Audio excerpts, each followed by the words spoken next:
This is Jason J. Lewis, the voice of Superman on Justice League Action, and you're listening to the Krypton Report.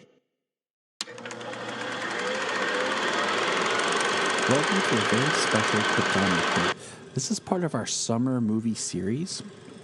And what we thought about doing was, since it's Batman's 80th anniversary, we thought, hey, what better way to celebrate Batman's 80th anniversary than just review Batman films as our summer movie series? And along with that, we decided to do films focusing on the Joker, leading up to the upcoming Joker film in October. So to kick off this, we were going to do Batman 66, which is coming. We just kind of got really excited because it's the 30th anniversary of Batman 89. So what I did was called upon the great James Cole, as you all know and love, and Bryan, who you had heard on the Shazam review. And we kind of had a little bit of technical difficulties getting started with our intro, so I'm recording this special intro. But now we're going to start with us chit-chatting and prepping to do our Batman 89 commentary. Welcome to the Krypton Report. This is Solo. We're going to talk about Batman versus the Phantasm. Hi, Solo. How you doing, buddy? Good. Good. All right. And who else is here with us, Solomon? Who else is watching the movie? Me? Mommy. Hey. So there's Jania. So that's right. We have 5 for this one. And if you're keeping track, this is our continued of our summer movie series where we're celebrating Batman's 80th anniversary, 80 years of Batman, and we're doing theatrical films of Batman that feature the Joker as we count down and prepare for the solo film Joker. So, guys, do you ever watch Batman in Hush? No, they have not yet, buddy. Bryan has. Batman and what?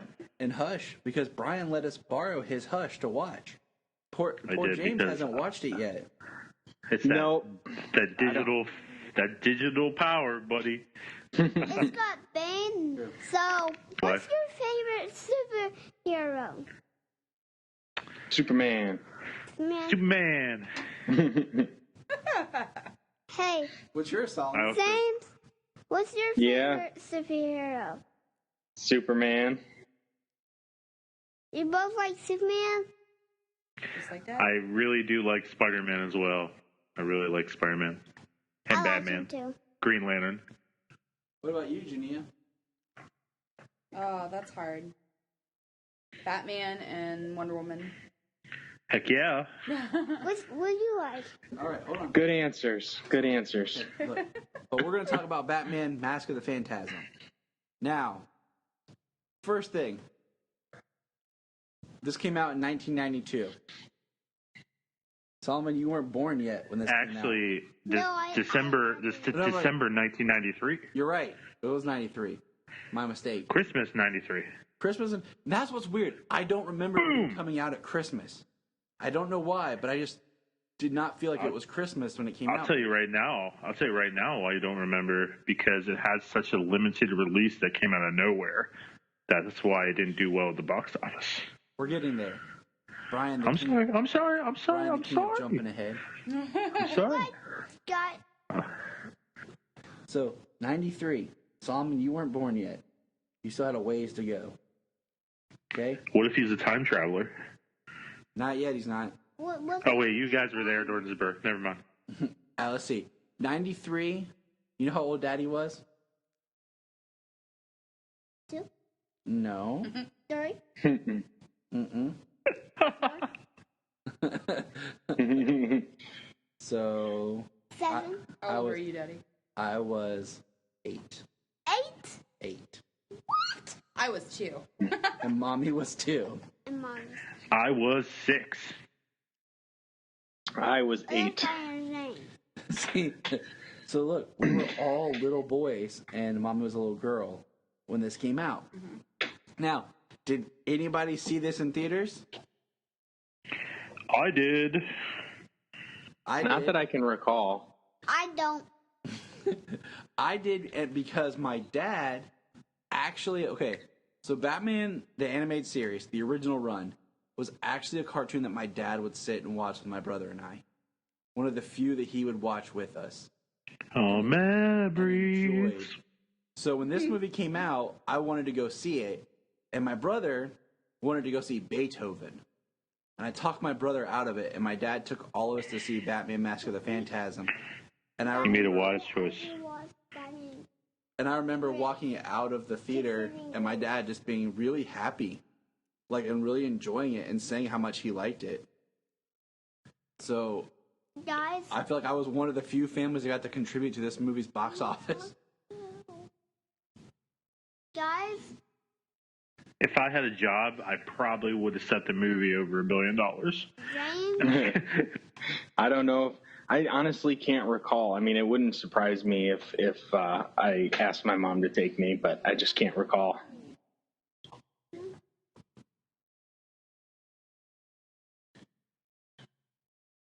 But this came out, during the animated series run. There's a lot of background stuff you can find about it. It was originally supposed to be a VHS release, but then they pumped it up to be a theatrical release really quickly. And what's funny is now it's regarded as the best Batman film ever. Heck yeah, man. So Solomon, are you ready to watch Batman Mask of the Phantasm? Okay. So, just like we did last time, James, how are you watching this? On DVD. Bryan, how are you watching this? Digital video disc. He had to get his digital plug in there Oh somewhere. my goodness. And Boom. we are in the cave of solitude here, watching it on DVD as well. They did release a Blu-ray of this. Warner's Archive did, and I thought about buying it, but at the time we didn't have a lot of the extra money. But there was no bonus features or anything attached to it. It was just the movie on Blu-ray. So I had to pass at the time. And eventually, if they do a special edition release with some bonus features, and I would gladly buy it. No. I think that they should bundle this movie with the animated series. They really should have done that. Or Just my opinion. or if not with the animated Or series, Sub-Zero or something. yeah, they should do a Blu-ray release of this and Sub-Zero, since they're both in the same continuity and they're both the films. That would be, in my opinion, that would be a smart play. So you a double Blu-ray feature or something, or get Mask of the Phantasm on Blu-ray and Sub-Zero on DVD. I have all of them on DVD. Yeah, I do too. So all right, guys. Even Mystery of the Batwoman. Yep, Mystery. I never saw that one. I never saw that one. It's actually pretty cool because it kind of plays on if you know your Batwoman kind of history up to that point, they kind of play on the different ideas of the character, so it's nice. So all right, guys, get everything ready. Ooh. And Okay, I see the Warner Brothers Family Entertainment logo, and I'm maybe 4 seconds in. I'm at 0. My screen's black. all right, Okay. I'm at the first 2 notes of the Warner's Family Entertainment song because I was trying to just get a picture to pop up, and Yeah, that's kind of where I'm at. I'm kind of... Solomon is pumped. He is pumped. He's so excited. He's ready to watch this. He should be because We're all gonna watch it at the he same has such a time. great life. See, All right, I'm at 3 seconds. The Family Entertainment logo just popped up. I just kind of inched it forward. all All right, right, so you're where I'm at. we're pulling not a lethal weapon. Remember, I'm gonna say we're gonna say 1, 2, 3, then we press start. Okay, you ready? Ready. 1, Ready. 2, 2, 3, start. starting. All right. A Time Warner Entertainment Company. Bugs Bunny, what's up, man? Bugs Bunny. That's who Bugs is, Solomon. Okay, my screen went dark, Easter and Bunny. now I'm seeing Gotham City in its perfection. Now, little known fact, if you think about the Gotham City is computer generated here. Yes, it is. Hey, someone's singing in Latin. Well, Because you know I'm the what deaf it guy, is? I'm reading subtitles. They're not singing Latin. They're singing the production people's names backwards. Oh, I thought I was the guy for useless knowledge. That's my job. Interesting. I can't tell you who's who, but I just remember I've listened to Paul Dini and stuff talk about it. So, Based on DC Comics characters. are you guys watching in full screen or widescreen? I think this is rocking in. I don't know. I'm seeing it in darkness because that's what I do. I live in a Mine's world full of darkness. screen. I think mine's full screen. Yeah.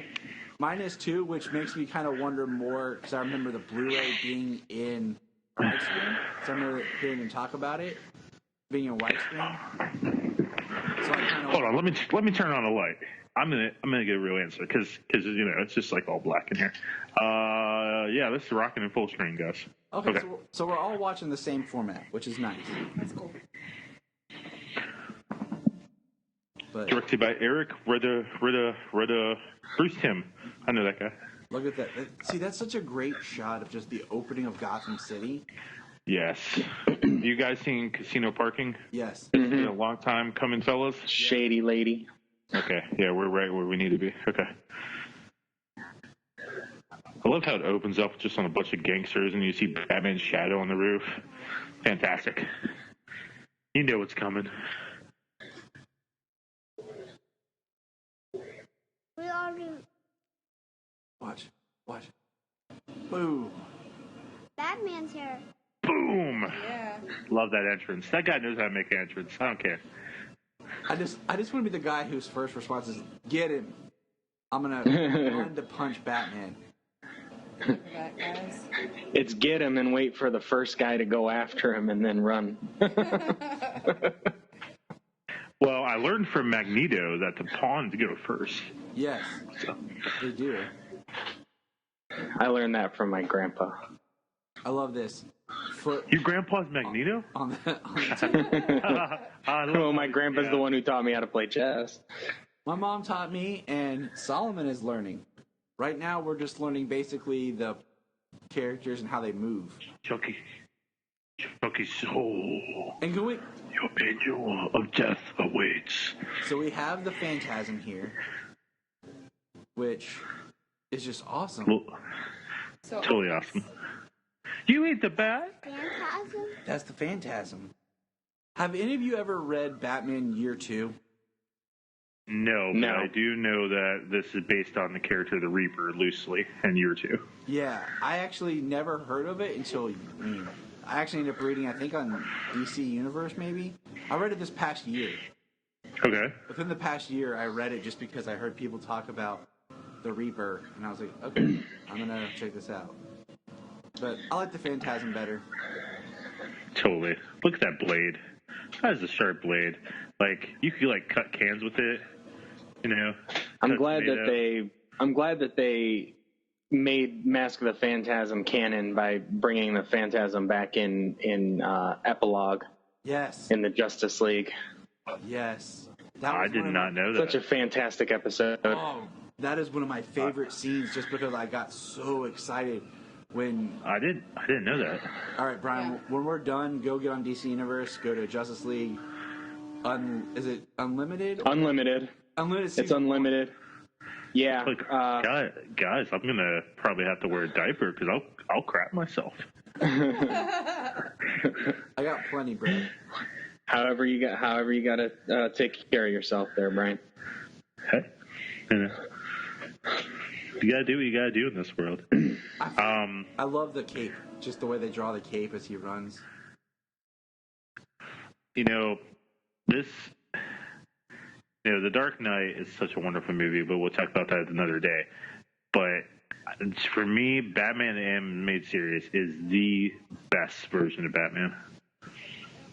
Yes. I like the Phantasm. Oh, I mean, debatably, The Dark Knight is one of the best made movies with Batman, but it's not the best Batman movie. Right. It's true. So, Like, if somebody came to me and was like, Boom. Tyler, I've never heard of this Batman. What should I intro this character with? One thing, I would probably give him this film. This would, As you should. because I feel like This it is hits really cool. the origin and hits everything that you need to start off with. Hmm. I mean, And you got the very best version of Alfred ever. yes.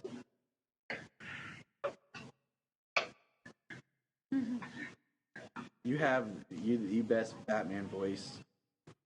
I mean, all the characters' voice. Oh, and then you have her voice, which is difficult to discern later on, but Touche. Yes. it's great. I'll take it in this. You know, yeah, she becomes Lois Lane in the animated version, in Superman the Animated Series. Yes, she does. I think it's also pretty cool how Andrea, as we'll see in just a few moments, has been gone for 10 years, and Bruce was gone for such a long time trying to be Batman, and how that mirrors. And that's all I'm going to say. No, I agree with you.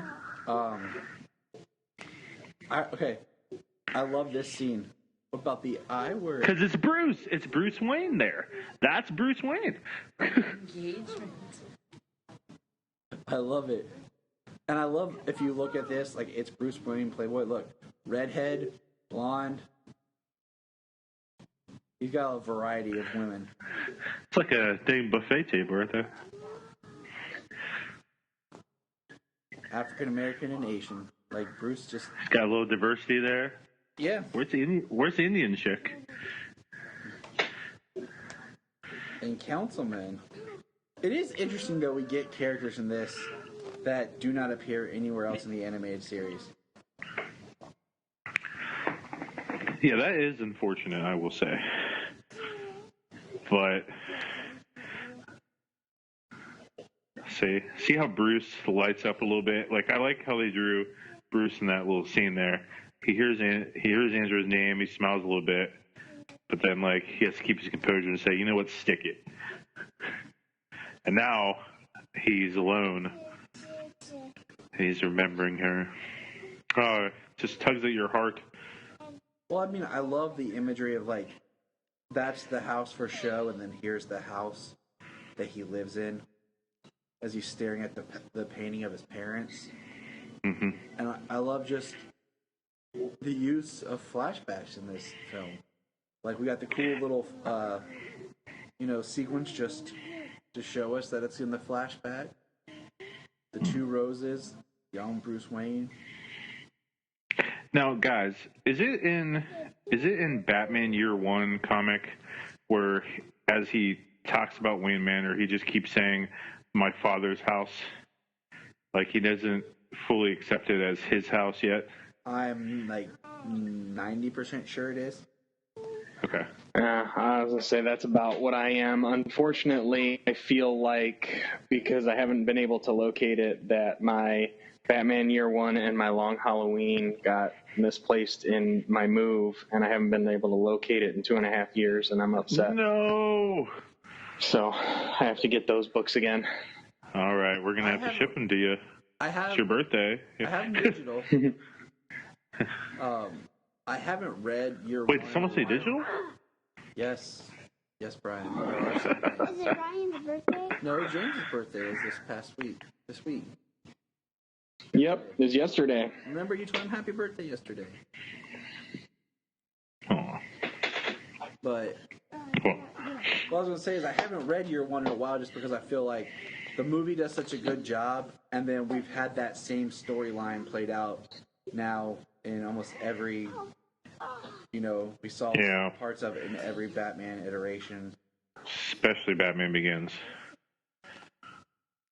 I think if they would have done the movie of Batman Year One just a few years later, after they started stretching to the R ratings, that they would have actually done it better. because they watered down some stuff just to keep it away from the R rating. Yeah, absolutely. It was still early. I mean, I was just thinking about this when I went to pull this DVD off my shelf because it's right below all my others. It's been what? Hey, is that Mad Hatter's place? We've had 11 years with these DC direct-to-video films. Mm-hmm.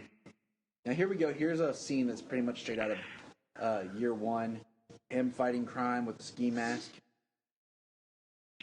They may notice that he lands on this big top hat clothing, like Yes. you know, little Mad Hatter thing. Never mind. Well, fortunately, we know that Mad Hatter in the animated series doesn't show up until after he's Batman. So much later, yes. And the Batman Year One film came out in 2011, so it's been 8 years since that came out. Wow. I was thinking 10, but yeah, I guess 11. That works. Well, they started in 2007, so we've been getting them for nearly 12 years now. Was it 2007? I was thinking it was 2008, but maybe you're right. It was 7. Yeah, because it was like the build-up. Because I remember I remember being excited. Yeah, you're right. 8, because I was thinking of Gotham Knights. Came out in 2008. But the first one was Superman Doomsday. In 2007, yeah. I own Gotham Knights, but I'll tell you, I think I've watched it once. I bought it like a combo bundle. And no desire to watch it again. I tried to watch it once with my lovely wife, Jania, and I think we got the first segment. I'm just not an anime person. Nope. No, I'm not either. We tried to watch Batman Ninja. Hey, is that Bullock? Yeah. Never mind. Yes, it is. Officer Bullock at the time. Which is what he should have been in Gotham. Just saying. Touche. I know. That was one thing that made me mad in Gotham was Bullock should have been you should have had a character, like a new character, that should have been the old detective. That was like basically the Bullock character. And then you should have had a young rookie cop who was Bullock, coming up. And it should have been part of his journey of coming up from like beat cop to making detective by the end of the series. But I concur. And his character in Gotham was more Flask anyway. Yep. In a lot of ways, it is. So I want to point out how overconfident he is in this. A little bit earlier, before this guy gets in this truck, Bruce beats up all these guys he sees, and he's like, "Yes, I did it." And then a guy comes out with a shotgun, and he was not prepared for that.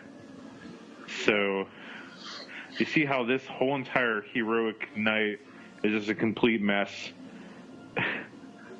And he doesn't have his grapple gun, which, if there's one thing that Batman needs from the animated series, is his grappler. Because I feel like that's all he ever used. He relies on that heavily. Well, if you had a grapple gun, wouldn't you rely on it too? Like, how's he climbing this building without anything? Because he's Batman. Not yet. Rock climbing experience. Lots of it. Yep, boom. Junior knows. He's rich. Yeah. He's probably done all sorts of things like that. Yeah, he's had years of training his body to be peak physical condition. You know what would have been great if Alfred would have been like, sweep the leg. Trip over some loose cash. I love the way she talks to him. Just such comfort and confidence. Mm-hmm. And I like how she pursues him.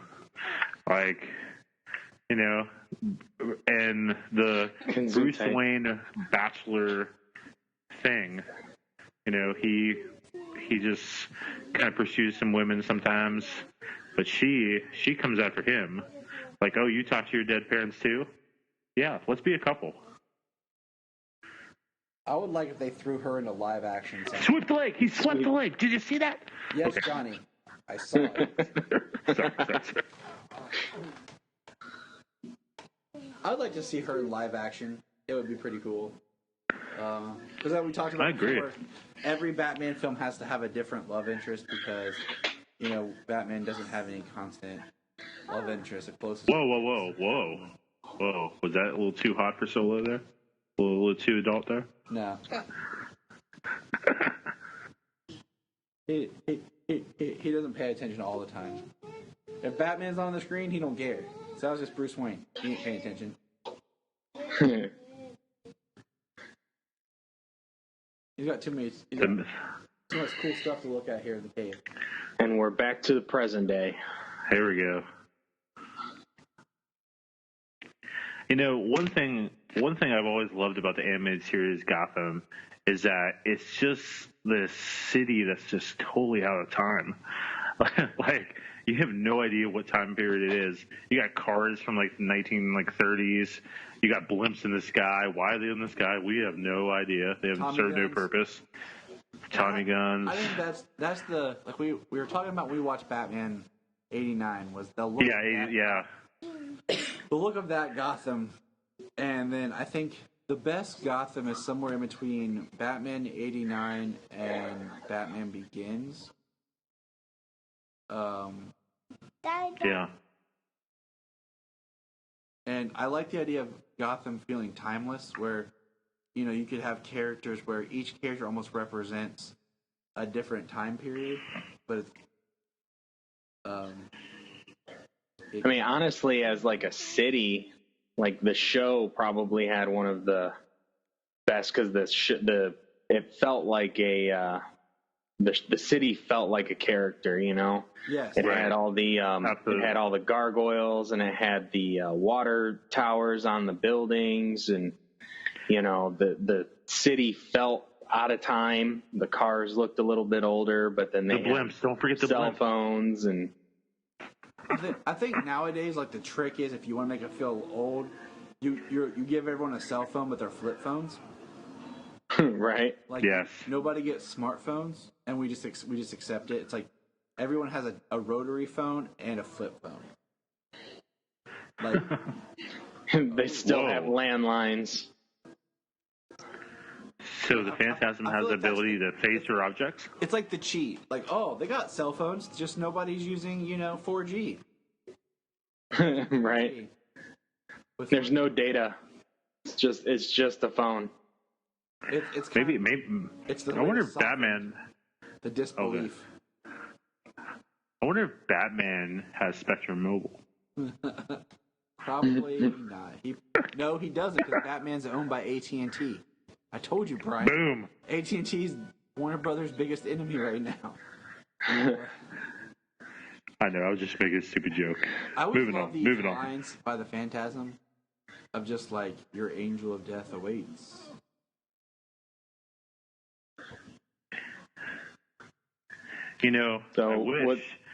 I wish he would have said, Buzz, what's his movie on? Buzz Aldrin? Buzz Bronski. Buzz, your girlfriend, Wolf. I wish he would have said, you failed this city. The Phantasm isn't Macaulay Culkin. How do you know? Well, I've seen this movie, so. Solo already spoiled Hush. Maybe there's listeners that apparently. haven't seen this movie. I like how they're like, it's the bat. It's the stinking bat. And they're mad. Like, he killed him. I'm like, you guys are criminals. Batman fights you anyways. Oh, look at those liver spots. That's look at that. Look at that. That's how you know that guy's old. Buzz. And then the Batman. Buzz, your girlfriend. Wolf. Where's my oxygen? Right next to your pack of cigarettes, you idiot. Now, is this guy... Now, correct me if I'm wrong. This guy was voiced by Abe Vigoda, right? Yeah. The Valeska guy. Hey, so the last name of that old man in this movie is Valeska, right? Something like that. Yeah. Do you think that they, like, it was something like in the Gotham show, to take that old man name and use him for the Joker's daddy? I would say it's definitely like an homage, and just kind of like a kind of one of those things. If you pick it up, sweet for you, because it's such an interesting name. It wouldn't be something that would just lightfully show up. It is a cool name. And can we also point out how the fact that in the night sky, the bat signal in this is yellow and black? Yeah, because Gotham's lighting is so horrible in the sky. It's red all the time, Brian. Like, yeah, I mean, it makes perfect sense. I would think, it would be white, but, moving on. I like this. I like the symmetry of Batman standing at their grave. How he perfectly, put up the middle. His shadow did, and he's standing in front of the grave. And I like how in 3 seconds, Andre here puts together that Batman's Bruce Wayne just because of the grave he was at. Yeah, it's not like he's investigating a murder. Nothing. It's just you. Oh wait, he was in front of the Wayne grave. Oh, okay. It's no wonder she plays Lois Lane in the future. I mean, this girl is a rock star. It is interesting because this is one of the few times that I think about now that the Wayne's grave is in a cemetery. Yeah, it's usually on the grounds. From a feminine perspective, I don't think it's too far out that she would recognize that it was him. To be honest. Because, I mean, you know the jawline of your man. You just do. After you look at him for so long. Yeah, like, just saying. You ever try to show up on your woman and surprise her wearing a Batman costume or something else, and she's like, Tyler, take it off. Like, no, I'm Batman. No, you're Tyler. Stop being stupid. I get that a lot. I bet you do.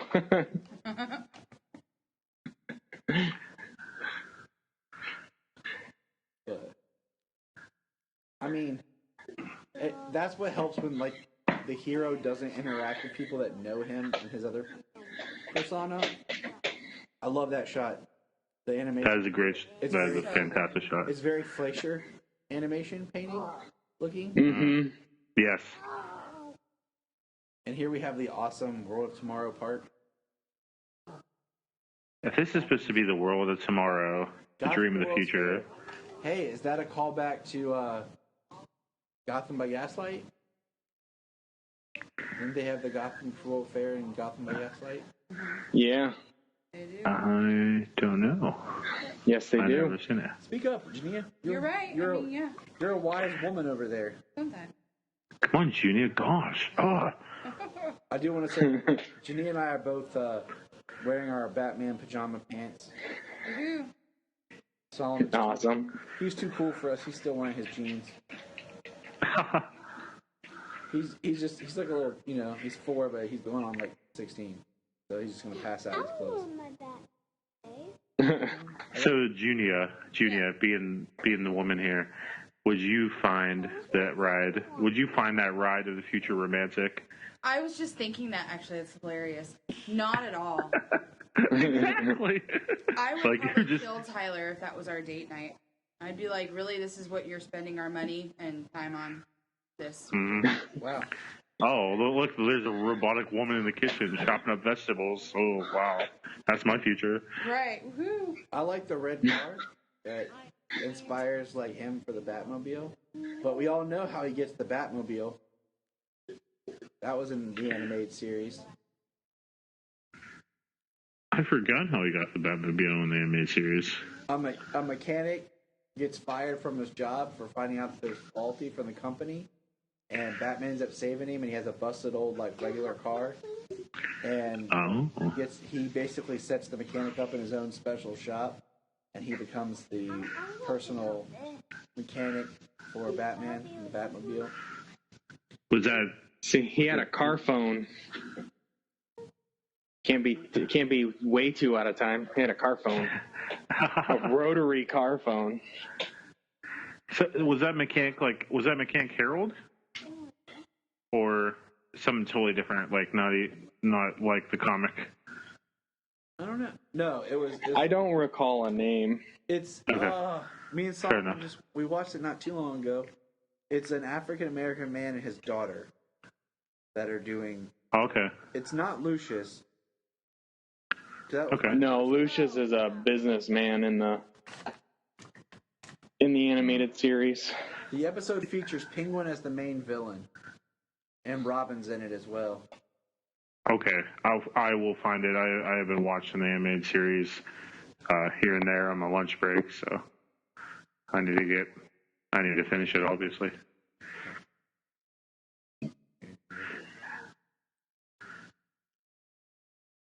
Oh, who's this guy?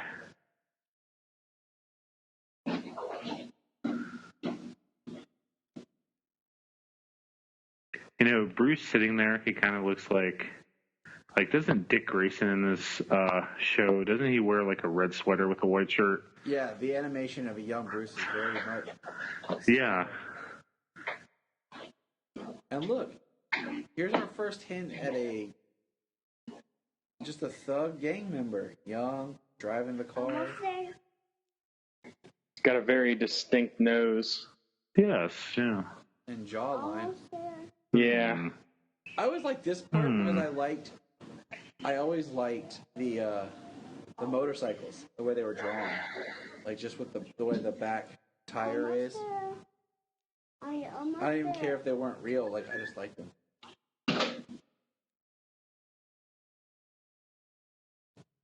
See, look at his sense of justice right there. She said, "Don't do it." Are you using this one? How come men never listen to women? Like seriously. I ask him all the time. Whoa, he just threw the goo off the bridge. Holy crap. The chain, just the random chain. Is that Ghost Rider? And the baseball bat. But I do like the way that it's animated, like just what they choose to animate to show the intensity. And I mean, the animation is so, I love this. Just punches the dude in the face. Jumps up on the motorcycle. Steps on the motorcycle, though. Seriously. I've seen Tyler do that. Some hella reactions right there. But it's crucial if you think about it, because as soon as he looked at her, he got hurt because it just shows like she's a distraction. You know, she's women are distractions from the mission. He's supposed to be focused, and as long as he's focused, he can do what he needs to do. But as soon as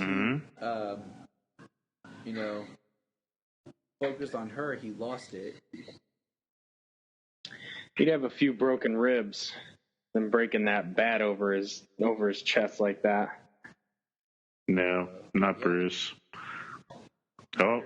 Harry is kind of drawing, scratching it out and tearing it, tossing the fire. See, I like this.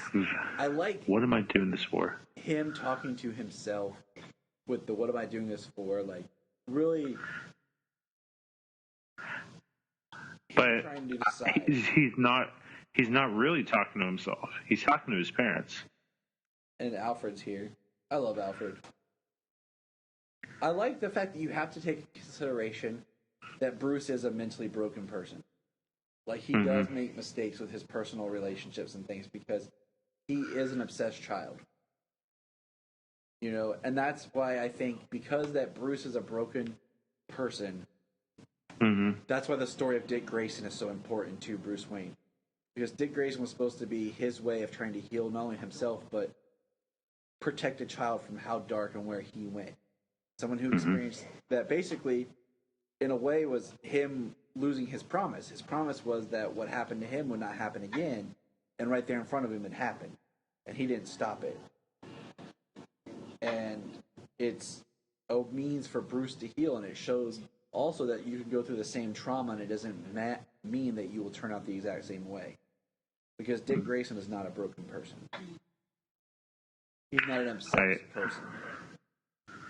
I definitely want to talk about Robin in a second, but I feel this scene is probably the most important scene in the whole movie.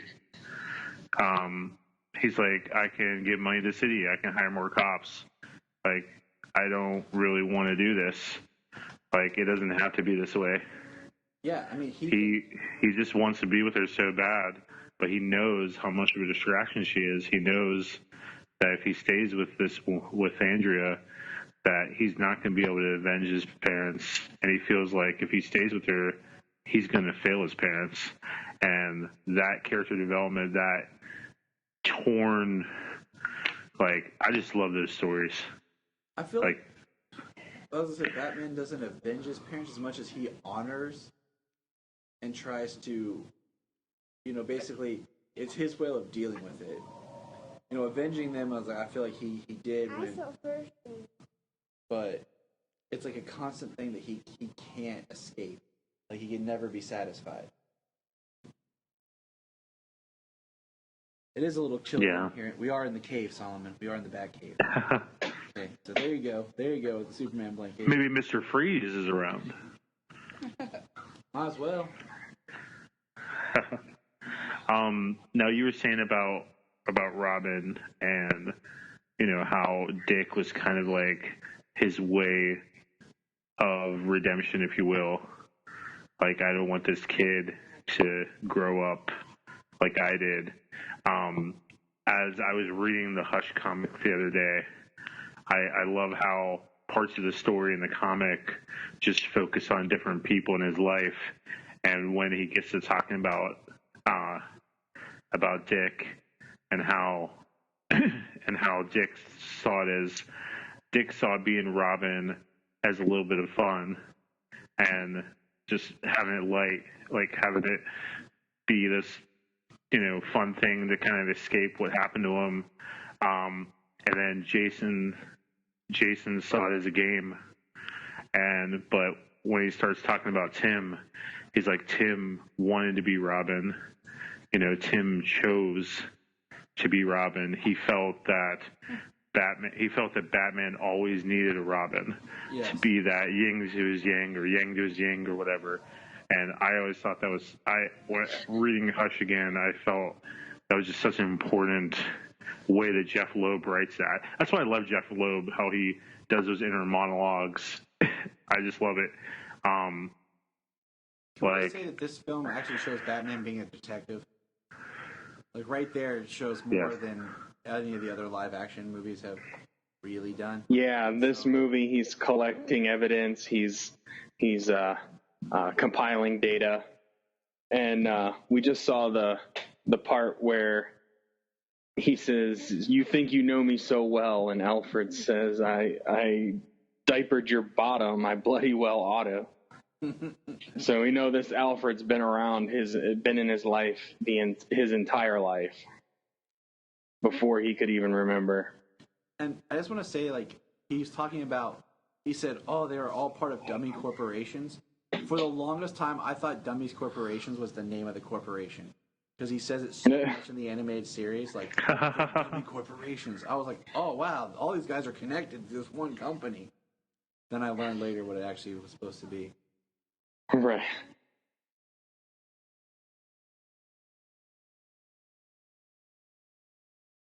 Oh, Bruce, he proposes to her.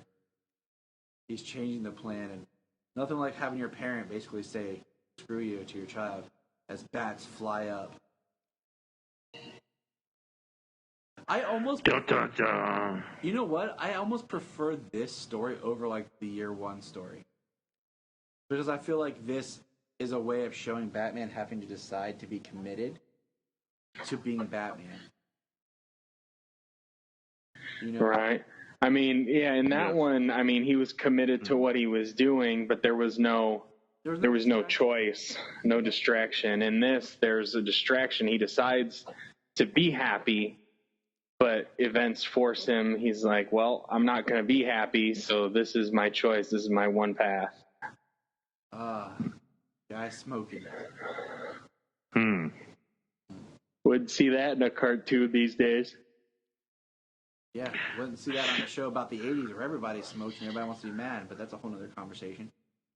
Yeah, That's ridiculous. You've seen that meme, right? About all the other content that the Netflix shows has, but no, smoking is too far. Oh, Bruce. Here we go. Oh, man. It's a blue box. He went to Tiffany's. He's a millionaire. I mean, if he didn't go to Tiffany's, there'd be a problem. No, never mind. It's the wrong color blue. Never mind. Moving on. I feel like if it was money, like, it was money that her dad owed people. Like, yeah, she's getting ready to marry Bruce Wayne. But then it just comes down to extortion. They're just always going to want more. This scene, this is how Gotham should have ended. Recreating this scene should have been how Gotham the series ended, right here. Yeah. The way he's in the shadows. Complete shadow. It's just him and Alfred in the cave. Oh, the cow, and him just staring at the cow. It definitely would have been more effective if that suit would have stayed all in shadow, and it just would have, yeah. And then it scares Alfred. My God, he walks past him. End scene. Done. Yep. That's it. That's all you needed. That would have been a better closing to Gotham for sure. Oh yeah. Okay, yeah, I'm just going to take this whole entire frame. No big deal. It fits in the utility belt. Oh, yeah, absolutely. With the shark repellent bat spray.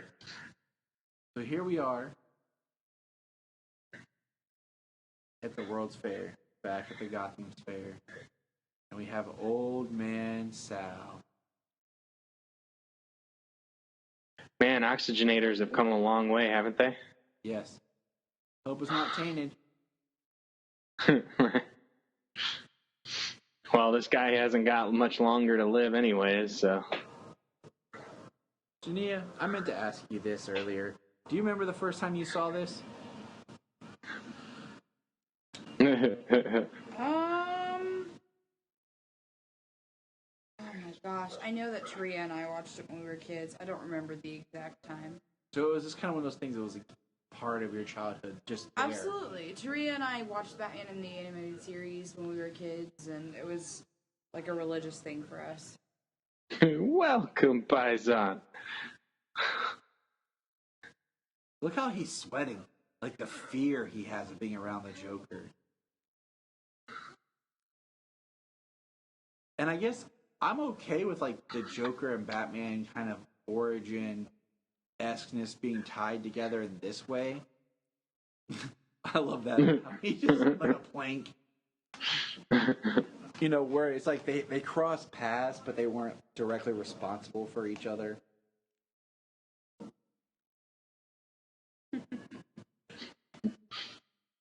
Oh, that voice and that laugh.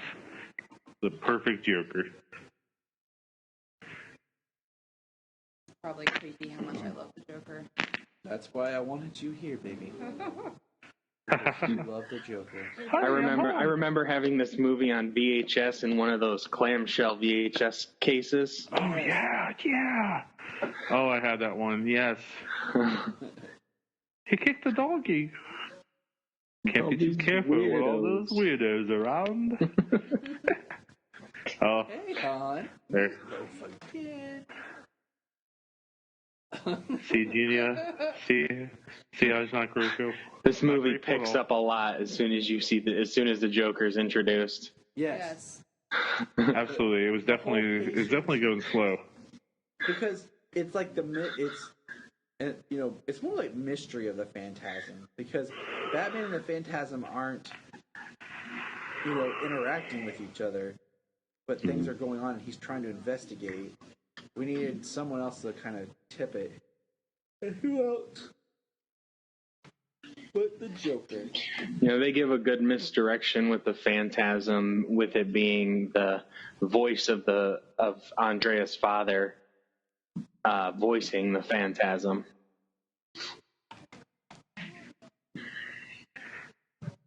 What do I look like? Pest control? Joker has never cared about the money. I just love You can see the fire in his eyes. Yeah. Oh. Touch me, man. I don't know where you've been. If I were a psycho, I'd probably be the Joker. No doubt.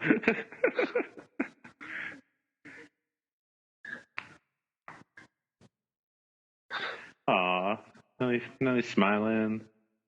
There you go. Nice Big smile. And that's when we all know Sal's dead. Yeah. Yeah. Didn't have to see it. We just knew. And then creepy, overhandsy guy. I don't think that he really means to talk. Whoa. Whoa. That was just to make Bruce jealous. Oh, heck. Oh, Mm-hmm.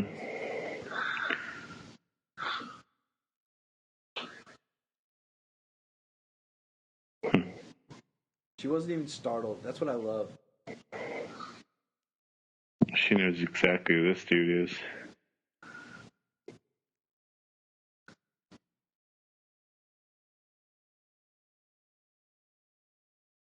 One thing I've always loved about this Batman too is how when he stands still, the cape is just completely wraps around him. I agree. That's one thing I hate that we didn't get with Zack Snyder's Batman, just because he liked to use CG for capes, like with the way they did the Superman cape to make all the iconic poses. I had hoped that we might get some sort of like Batman stance or something where they would use a CG cape Ooh, what a line. to get that look. Yes, that is a line. Well, who knows? I mean, it may have been in the Justice League somewhere, or we might have gotten it in Justice League Part 2 or Justice League 2. Who knows? Hashtag release the Snyder Cut. Yes, sir. We will fight. Hashtag. We will fight. We will fall till the angels sing our song. Release the It's a Hollywood Undead quote. Really? Yeah, I know. Yeah. And then here we have the Phantasm. Junior, you should just dress as the Phantasm for Halloween this year. Really? We should just go as Batman characters. Oh my gosh, that would be perfect. If you do that, yeah, you will be my hero forever. Whoa, that scared me. Okay, when I saw that as a kid, that scared the bejeebus out of me. Bejeebus. That right there terrified me. Absolutely. We're down to 4 of us. The little man, he fell asleep here on the couch. Aw.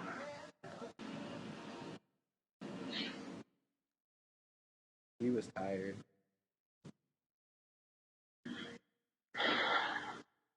I love the shot of just the Phantasm jumping out. And I like how the Phantasm in a lot of ways is like, the darker Batman.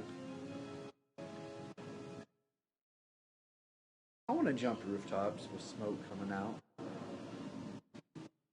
Who doesn't? Well, if you eat the right kind of Mexican, I'm sure you can do it. I think that's some bad Mexican. We eat a lot of beans. Or really, really good Mexican. Whoa. How the heck did the Phantasm get super speed all of a sudden? Really moving. This is not your fight. You try to sweep the leg. Catch it? It's all about sweeping that leg, kids. I like how the cops are coming and they show up just in time that the Phantasm is gone.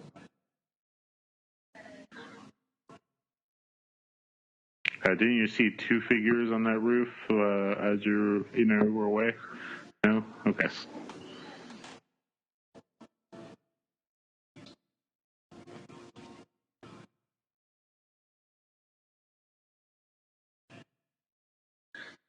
This is probably the first time we actually get to see the cops in pursuit of a Batman character. We know that they're after him a little bit in Batman Returns, but there's no pursuit. They chase him one time and he gets away. This at least feels like they're actually trying.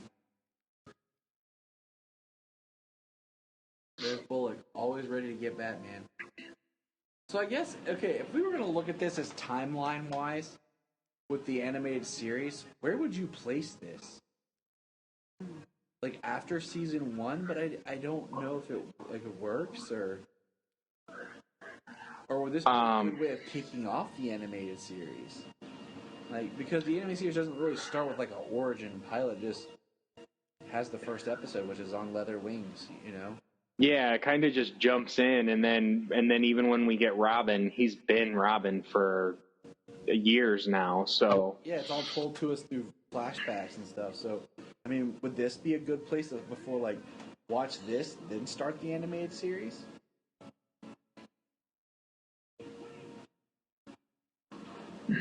No, I would. I mean, I would put it after, like, just after watching that first season. I mean, the first season had like 65 episodes, and like the second season, I think, only had like 20. No, flip that. If I remember right.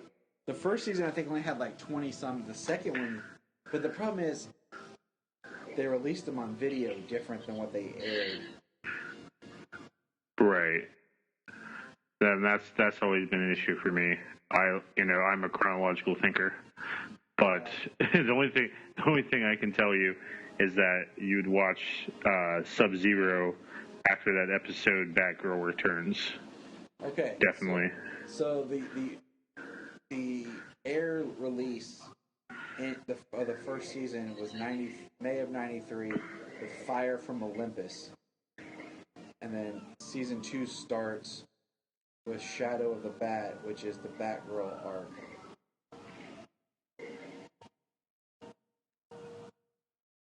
Yeah, and I mean, it's one of those. The 4th season of Batman the Animated Series originally was 5 episodes. Season 3 was 10 episodes.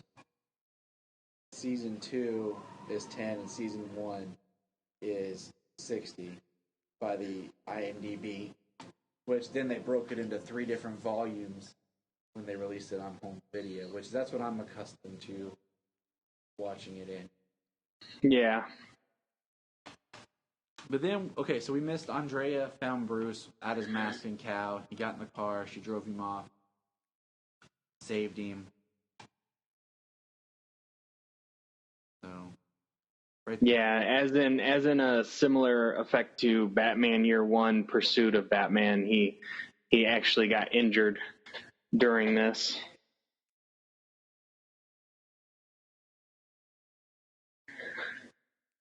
Now we're getting a flashback told by her. So this is interesting because it's a flashback, but it's the first one we see that's not Bruce's flashback. This is her flashback, but she's actually narrating it to Bruce.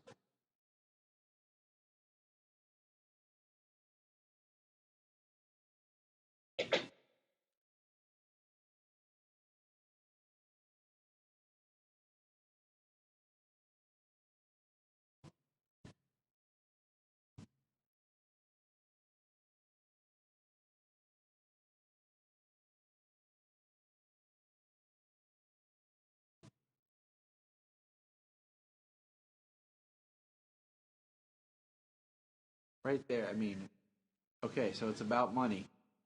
Hey, Daddy, guess who I'm gonna marry? Bruce Wayne.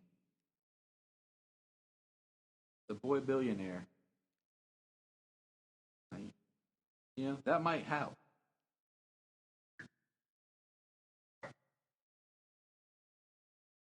Just saying, you know?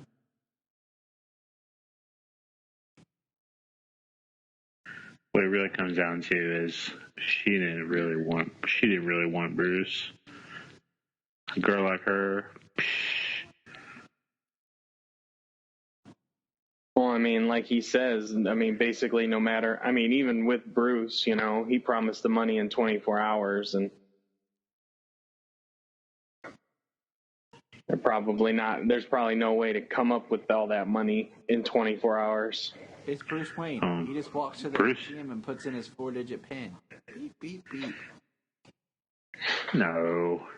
His money's in the bat safe, man. I like that they never discuss the amount. Because I feel like sometimes when you put amounts on things, it really, like, dates it. Like, I need $100,000. You know, like, oh, that Bruce probably has that in loose pocket change at the house. Like, right. But see, I mean, like he said, their interest, just the whole idea that they'll always want more. Like, yeah, we get that, and it just kind of.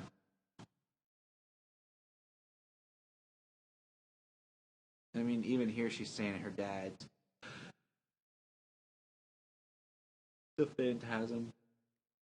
Yeah. Oh, he's giving her the sexy eyes. Look, he's got the hand on. Well, there he goes. Is this an anime? I swear I just saw a single tear go down her eye. And Alfred walks in again while they're kissing. Yep, turns around. Like, so don't you ever knock, Alfred? Probably walked in on a number of things. Do you think they played Scrabble after that, or? Yeah. Sexy Scrabble. Oh yeah. I don't know how that works, but sure. I'm gonna figure that out. Right. It's just like dirty talk with Scrabble tiles. Okay, she is only wearing a shirt. She is only wearing a shirt. His shirt. I always thought it'd be funny if they ever just, they always say that's like the sexy thing, like husband and wife splitting PJs, like that or whatever. I would do it the other way. He's only wearing the shirt. She's just got the pants. Nobody works for me. That.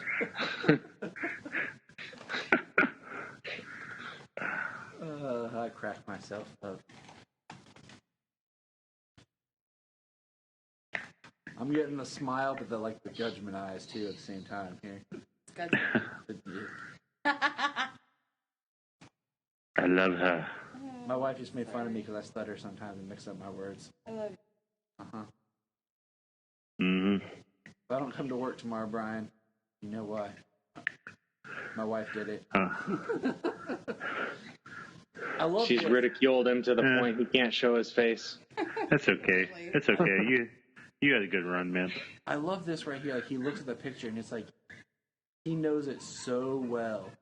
That face, that it caught his eye, that he thought to draw the Joker smile on it.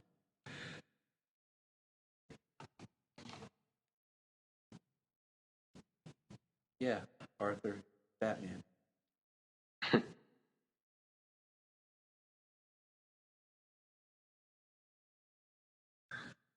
I almost feel like this would be like this would almost be a more interesting intro for the Joker in the animated series than when he shows up. Right. Because when he first shows up, I mean, the order is Christmas with the Joker, but this has such more of a scary intro for him. Yeah, and somewhat of an origin, not per se an origin, but the fact that he had an involvement. Well, right here in Bruce's life and other people's lives, and it mirrors his '89 Batman '89 movie intro. He comes in, trench coat. I was going to say that, but I was letting Tyler speak his piece and say he looks just like Jack Nicholson from his intro in Batman '89. Well, did you just realize that he just admitted? Do you remember me and Artie and the whole gang? His identity. Like, other people know his true identity. It's not really a mystery. Like, they know that the Joker is this thug guy. I just kind of find that interesting, because good point. His origins kind of hidden. But we never see any of these characters ever again, so it don't matter. Exactly. That's what I'm saying. It's interesting because he kills them all. Janine, you had something you were going to say. No, I was just gonna say, if this was the first, introduction to the Joker that we got, before the animated series, I don't know, so part of the appeal of the Joker is not to know exactly what his origin story is, especially in the beginning. I don't know, he's almost freakier in that sense. So if I would have had this first, he probably wouldn't have resonated with me as a character as much as he does now. So. See, I'm with Junie on that one. It's so interesting because in order of which the episodes aired, the first Joker we get is Joker's Favor. But on the DVDs, the first one we get is Christmas with the Joker. Wasn't that the production? I think so. I think that's what it is. Was the production order? Mm-hmm. The production order. Oh, there he is, laughing.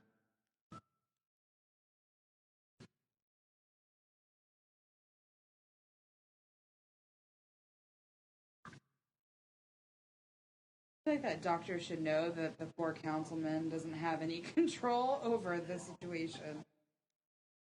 There's no reasoning with the guy. Come on. Yeah. Councilman, please. Bro, I got Joker gassed.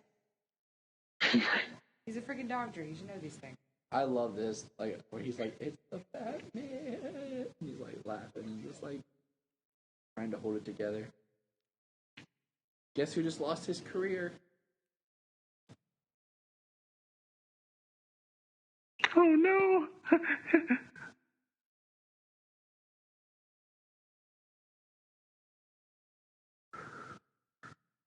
And you know what else is kind of sadistic? If you think about it here, Batman? He has anti-Joker venoming, Joker gas. He could inject the guy with it right now. And he doesn't. Wow. Maybe because Joker... Well, he knows. Yeah, it looks like the production order was Christmas with the Joker was the second episode produced.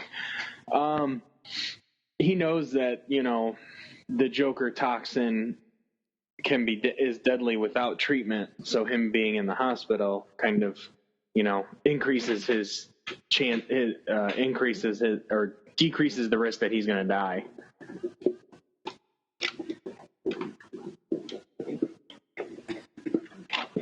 And there goes Mr. Reeve. Councilman Reeve. Never to be seen again. If you gotta go with a smile.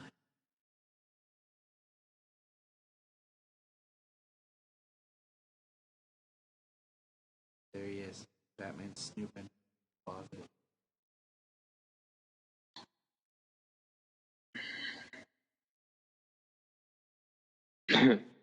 So is this Batman going on a panty raid here, or?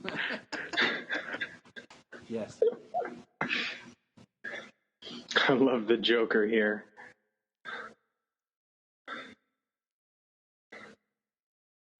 And Batman answers the people's phone.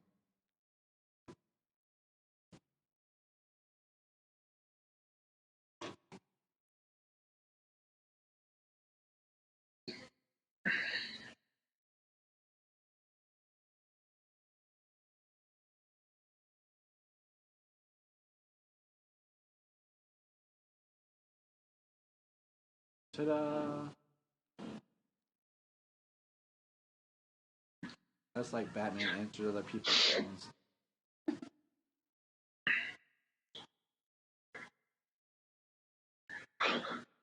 Disconnected. That's funny. He figured it out, though. I mean, he knew who it was. He's the one who killed her father. I like that shot of her standing there. And if you pay attention, you can see the outfit. And then as it cuts up to her neck, you can see she's wearing a black shirt. And then it cuts back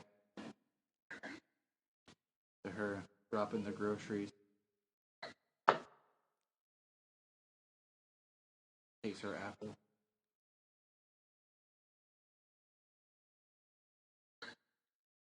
Tear.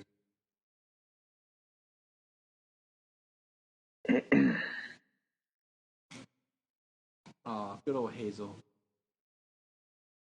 Cutting the bologna.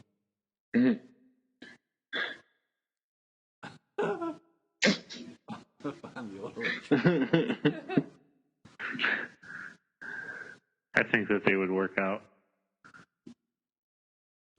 Probably the healthiest relationship he's ever had. Well, she's always smiling.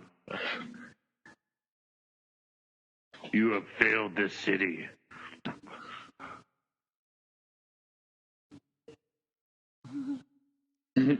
So you figured it out.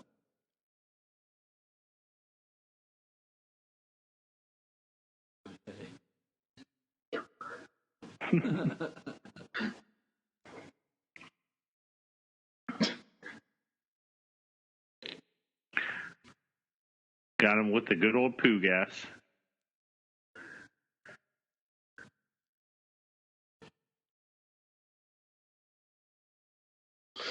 The acid. Oh, man.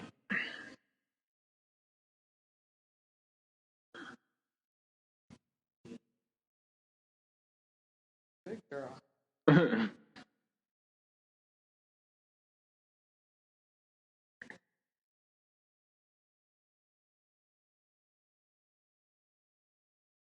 Oh, Hazel's on the rampage. Of course, he'd wire the robot to kill. I like how you Made you look. with the egg beaters. The knives and cleavers on the table. He gets the baloney. Is it like even if that was a censor thing, that's a very Joker thing to do. Right.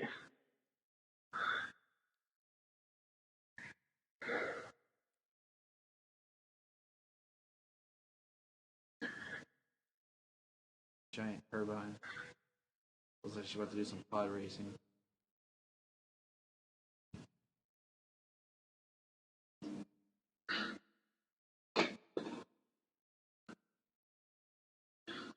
Who's paying the electric bill for this thing? Because obviously it's been shut down for a while.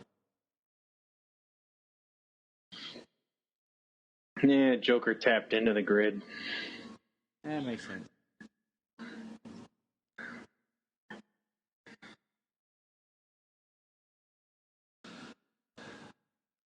I mean, this is such a this is probably everybody's favorite Joker, the animated series.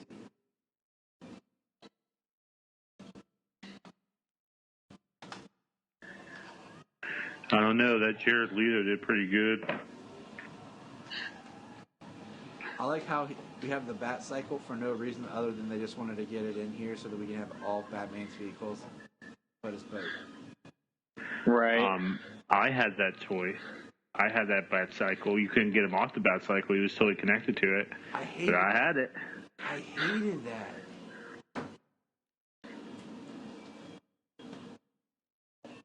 And there goes the Bat Cycle. Ah, shucks.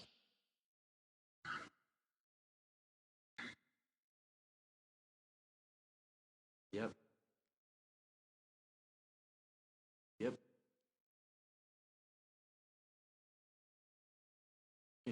What if he was just like, whoa, whoa, whoa, no names, babe.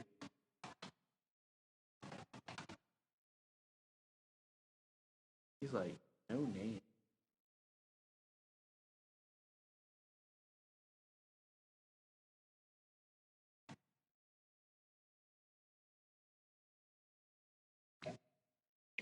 Boom. What about you, Bruce? What will vengeance solve? But Boom. And you can't say that he isn't seeking vengeance. I mean, he even says, I am vengeance. I am the night. You know? I'm Batman! That goes back to, what is justice? What is revenge?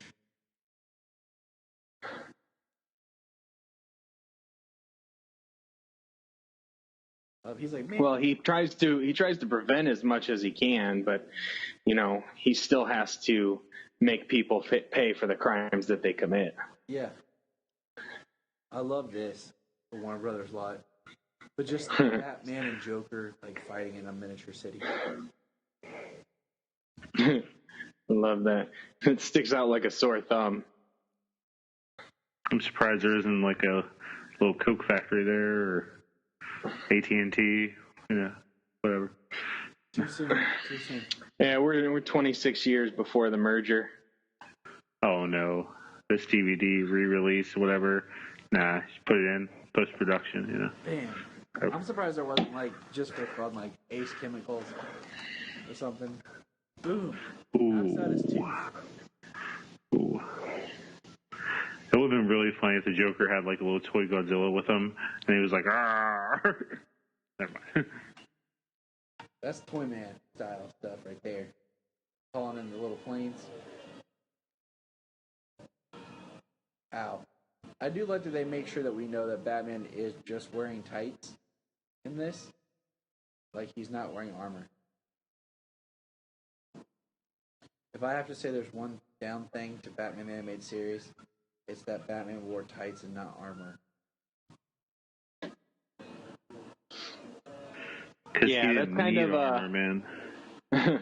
that's kind of one of the cool things about the Batman Under the Red Hood. It looks like he's got like tights on, that kind of stuff, but underneath it there's that layer of armor and stuff like that. I mean, it would be idiotic to do this without armor. Even police have some sort of armor. Body armor, yeah. Because I'm Batman.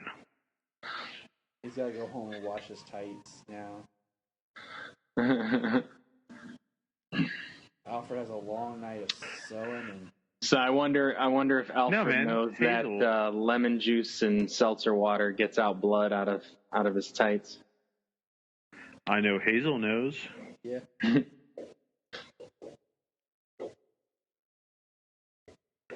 Is that the suit of Mr. Freeze right there? Or? Looks like it. And there's a old style jetpack. That's Firefly's jetpack right there.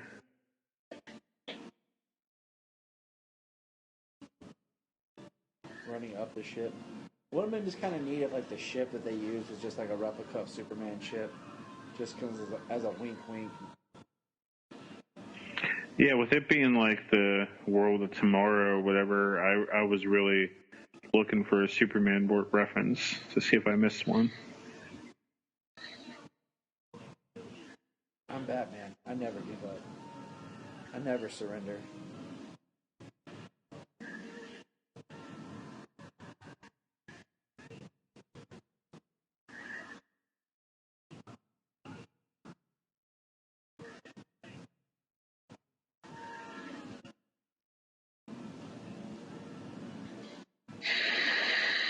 When we get done with this whole retrospective on Batman films and Joker, I have a very deep question to ask both of you. All right. Is this something we got to think about, or is this something that is going to be on a fly? I think it's something you should think about, so I'm going to pose the question now. I don't want any answers. I want to Pose it off mic later. Now I'll just throw it out right here for our listeners too. Since this is all about Batman and the Joker, should Batman kill the Joker? And that's what we're going to think about as we navigate. We're technically 3 films in to our theatrical Jokers. Well, yeah, I've been reading my Batman and philosophy book these past few days, and like that's like the first question they put on the back of the book. So, yeah, very good question, obviously. Everything's burning, and the Joker's just laughing. Some men just want to watch the world burn. Boom. And this is so ominous. Like, she disappears with, like, she makes Batman's disappearing act look childish. Yeah, she does. And she disappears with the Joker. We have no idea where. And then she reappears later. Or would this be like the best way to like cap off Batman the animated series before you transition into Gotham? Well, I can never remember what they officially called it, but the new Batman. The New Adventures of Batman and Robin. Well, wasn't it just the New Batman Adventures or something? because the New Adventures of Batman and Robin, it was the same series. It was just they made it different coming on. But what was it when they changed the animation? I'm checking it out. Give me a sec. Yeah.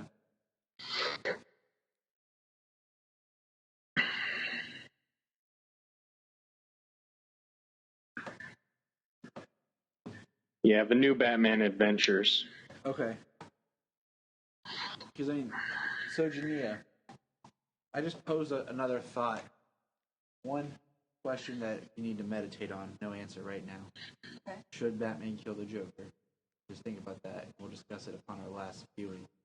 The other thing is, would this be the best way to end Batman the Animated Series before it transitions into where they change the animation style? Because it does end with such a ominous of what happened to the Joker moment. Okay. Because we see Andrea here, that she survived, later only to be used by Amanda Waller. But there it looks like Jughead. Well, if we know, we know that Tim kills the Joker. Yeah. So it just kind I don't know. of it's just kind of one of those where the next time we see the Joker, he pops up in that, and you're like, okay, I'll go with it, because it'd be kind of weird to watch this, then all of a sudden he shows up in Christmas with the Joker, or the Joker's favor or something, and you're like, oh, how'd he get away? Here we go. He's on the rooftop. This is beautiful. Yeah. Well, it's kind of like the episode in World's Finest where Batman's got Harley and she's like, Puddin', and he's like, he probably is. But, he's not gone. Like, he always seems to die, but he never does. There's a grapple. There it is. It's because there's 3 Jokers, James. Right? And there we have it. Oh, there we go. Benjamin Melkner and Michael Uslan. Greatest producer. All right. We just concluded Batman, Mask of the Phantasm. Great little just that film, to watch, to really get into it. It is sad that this... And, okay, the saxophone music on the credits kills me after the ominous chanting. You hate saxophone. I do hate saxophone. But, seriously, like, this is what you give me for Batman? After ending it with, like, some sweet chanting? Right. Did they just run out of money and just threw a song on here? Alright, I was going to let the credits play, but no. Alright, well, Jania, final thoughts on Batman Mask of the Phantasm? It's a really great classic Batman film, that just gives you a really good idea of what Batman's all about. I don't know. It's like the story that you always want to hear about. It's a very Bruce Wayne human story for Batman. Yeah. Definitely more about Bruce. James, your final thought on the film?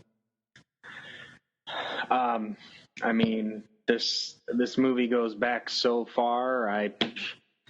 I can always watch it. Never gets old. Start it again? All right, let's do this. Yeah. Round 2.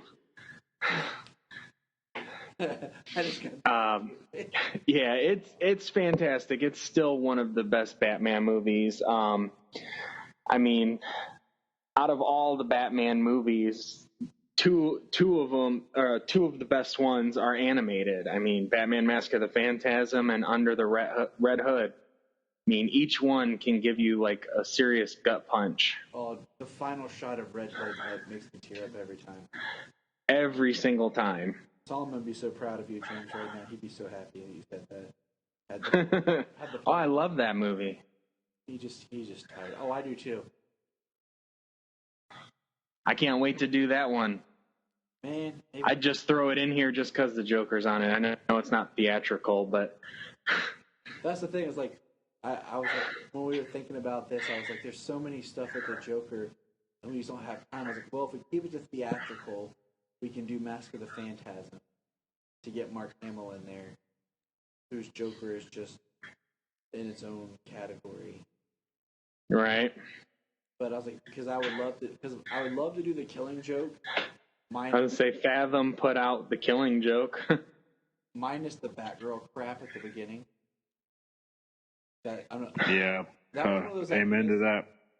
That was one of those ideas of, hey, let's do a Batgirl like prologue, so that when he kills, when he paralyzes her, you have more emotion. Sounds good on paper. Sucked in the movie. Shortly after Janine and I watched it the one time, I've never watched the Batgirl prologue again, and will never watch the Batgirl prologue again. He bangs Batgirl. No. Bruce Timm has it hard for Batman and Batgirl getting together. I was gonna say, wasn't it alluded to that they got together in was it Batman Adventures or something that was tied to the animated series? Yes, and then it's hit on again in Batman Beyond, which is in continuity. So the only thing is, people are like, he's like a father figure to her. No, he's not a father figure. He's only a mentor. She has a father. I was say, even if he's a father figure, he still ain't her dad. So yeah, but he's not a father figure. She's pretty much grown by the time she actually becomes Batgirl, and she has a father she's had her entire life who's still alive. She doesn't have the dead parent issue. So, I mean, in the one continuity sake, if that were to happen, I mean, it's not blasphemous, but it's definitely not it's not as bad as people say it is, but it's also not like one of the things I'd go for. Yeah, I would never see Batman do that, because Batman's a very disciplined person. He doesn't respond on the whim. And anytime he's engaged with any kind of woman, like especially a Catwoman, it's always been like serious in the relationship later on. So, but anyway, that's neither here nor there. But yeah. Final thoughts, Bryan, Master of the Phantasm. Well, the reason I love this movie so much is because you see such humanity in Bruce. I think a lot of times in our life, we want to be a hero, and we want to be able to have, justice, and we want to be able to make changes, in the world. And Bruce has the means to do that. But sometimes I think we often, trying to see where I'm getting at here. I think sometimes deep down we want to be a hero, but we also want that normal life.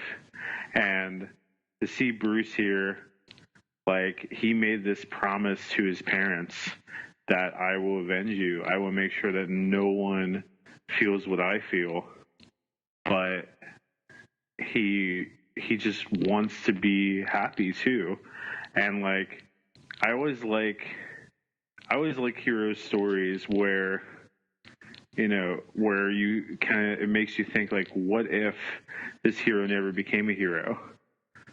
And that's what makes this story kind of so good to me, because you get into the humanity of, maybe I don't want to do this anymore.